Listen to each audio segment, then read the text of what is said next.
Morning, everyone. Morning. Since we spoke last, the President has continued to improve. As with any illness, there are frequent ups and downs over the course, particularly when a patient is being so closely watched 24 hours a day. We review and debate every finding, compared to existing science and literature, weighing the risks and benefits of every intervention, its timing, as well as any potential impacts a delay may have. Over the course of his illness, the President has experienced 2 episodes of transient drops in his oxygen saturation. We debated the reasons for this and whether we'd even intervene. It was a determination of the team, based predominantly on the timeline from the initial diagnosis, that we initiate dexamethasone. I'd like to take this opportunity now, given some speculation over the course of the illness, the last couple of days, update you on the course of his own illness. Thursday night into Friday morning when I left the bedside, the President was doing well, with only mild symptoms, and his oxygen was in the high 90s. Late Friday morning when I returned to the bedside, the President had a high fever, and his oxygen saturation was transiently dipping below 94%. Given these 2 developments, I was concerned for possible rapid progression of the illness. I recommended the President we try some supplemental oxygen, see how he'd respond. He was fairly adamant that he didn't need it. He was not short of breath. He was tired, had the fever, and that was about it. And after about a minute, on only 2 liters, his saturation levels were back over 95%. Stayed on that for about an hour, maybe, and it was off and gone. Later that day, by the time the team here was at the bedside, the President had been up out of bed, moving about the residence with only mild symptoms. Despite this, everyone agreed the best course of action was to move to Walter Reed for more thorough evaluation and monitoring. Now I'd like to invite up Dr. Dooley to discuss the current plan. Thank you, Dr. Conley. Before I begin a brief clinical update on the President's condition, I do want to reiterate my comments from yesterday regarding how proud I am to be a part of this multidisciplinary, multi-institutional team of clinical professionals behind me, and what an honor it is to care for the President here at Walter Reed National Military Medical Center. Regarding his clinical status, the patient continues to improve. He has remained without fever since Friday morning. His vital signs are stable. From a pulmonary standpoint, he remains on room air this morning and is not complaining of shortness of breath or other significant respiratory symptoms. He's ambulating himself, walking around the White House Medical Unit without limitation or disability. Our continued monitoring of his cardiac, liver, and kidney function demonstrates continued normal findings or improving findings.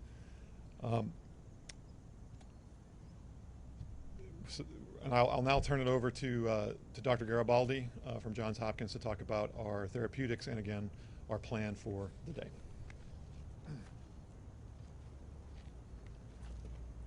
Thank you, Dr. Dooley, and I just wanted to again reiterate what an honor and a privilege it is to take care of the President, but to be part of such a talented and multidisciplinary team here at Walter Reed. The President yesterday evening completed his 2nd dose of remdesivir. He's tolerated that infusion well. We've been monitoring for any potential side effects, and he has had none that we can tell. His liver and kidney function have remained normal, and we continue to plan to use a 5-day course of remdesivir. In response to transient low oxygen levels, as Dr. Conley has discussed, we did initiate dexamethasone therapy, and he received his first dose of that yesterday, and our plan is to continue that for the time being. Today he feels well. He's been up and around. Our plan for today is to have him to eat and drink, be up out of bed as much as possible, to be mobile. And if he continues to look and feel as well as he does today, our hope is that we can plan for a discharge as early as tomorrow to the White House, where he can continue his treatment course. Thank you very much, and I'll turn it over to Dr. Conley for any questions. Dr. Conley? Just a moment, please. The President wanted me to share how proud he is of the group, what an honor it is for him to be receiving his care here at Walter Reed, surrounded by such incredible talent, academic leaders, department chairs, internationally renowned researchers and clinicians, including the support of Dr. Garibaldi from Johns Hopkins. I'd like to reiterate how pleased we all are with the President's recovery And with that, I'll take your question. Thank you so much. Dr. Dr. Conley. Conley, you said that there were 2 instances where he had drops in oxygen. Can you walk us through the second one? And also, I've got a question for the lung specialist afterwards. Sure. Yeah. Yesterday, there was another episode where he dropped down about 93%. He doesn't ever feel short of breath. We watched it, and it returned back up. As I said, we evaluate all of these, and given the timeline where he is in the course of illness, we are trying to maximize everything that we could do for him, and we debated whether we'd even start it, the dexamethasone, and we decided that in this case, the potential benefits early on the course probably outweighed any risks at this time. Did you give him a second round of supplemental oxygen yesterday? I'd have to check with the nursing staff. I don't think that if he did, it was very, very limited, but he's not on oxygen. And the only oxygen that I ordered or that we provided was that Friday morning initially. And about what time was that yesterday? Yesterday, what was yesterday? You said the second instance. Second incidence? Oh, it was over the course of the day, yeah. Yesterday morning. Dr. Conley. Dr. Conley. What is the president's current blood oxygen level? That's my first question to you, Dr. Conley. 98%. And what do the X-rays and the CT scans show? Are there signs of pneumonia? Are there signs of lung involvement or any damage to the lungs? Yeah, so we're tracking all of that. There's some expected findings, but nothing of any major clinical concern.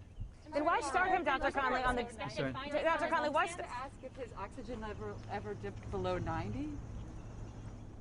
We don't have any recordings here of that. That's right. On the dexamethasone, What about at the Dr. White House? Yeah, what about here? What At about the at the White White House or here, anything below 90, just to follow up on her question? No, it was below 94%.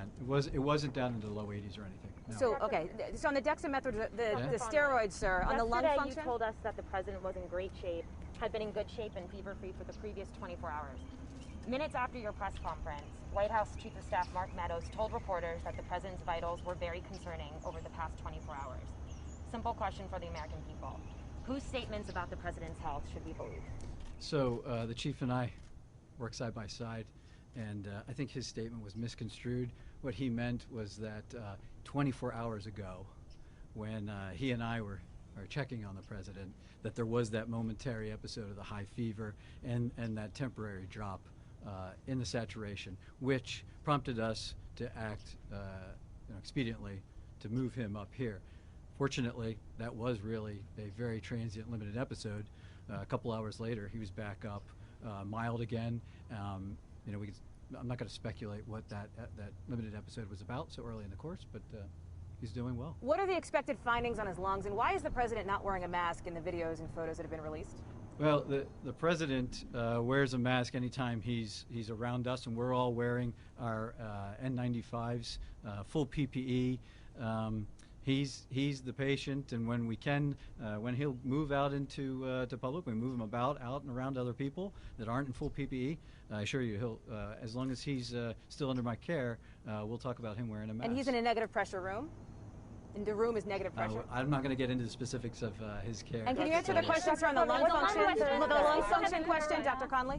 I'm sorry? The lung function question. Can you talk about that and what these expected I would findings? just share that, like every patient, we perform lung spirometry on him, and he's maxing it out. We told him, see what you can do, and it's over 2,500 milliliters each time. He's doing great. Yeah. But are your scans showing any irregularities in his lungs? Are there any obesities? Are there anything? To disclose that the president had been administered oxygen. It's a good question. Thank you. I was trying to reflect the upbeat attitude that the team, the president, that his course of illness has had. I didn't want to give any information that might steer the course of illness in another direction, and in doing so, it came off that we were trying to hide something, which wasn't necessarily true. So here I have it. He is the fact of the matter is that he's doing really well. That he is responding, and as the team said, if everything continues to go well, we're going to start discharge planning back to the White House. That's it. Thank you, folks. Dr. Conley, on his What lung about his scans. This is again, you did this yesterday. Can you please explain what you found on his lung scans?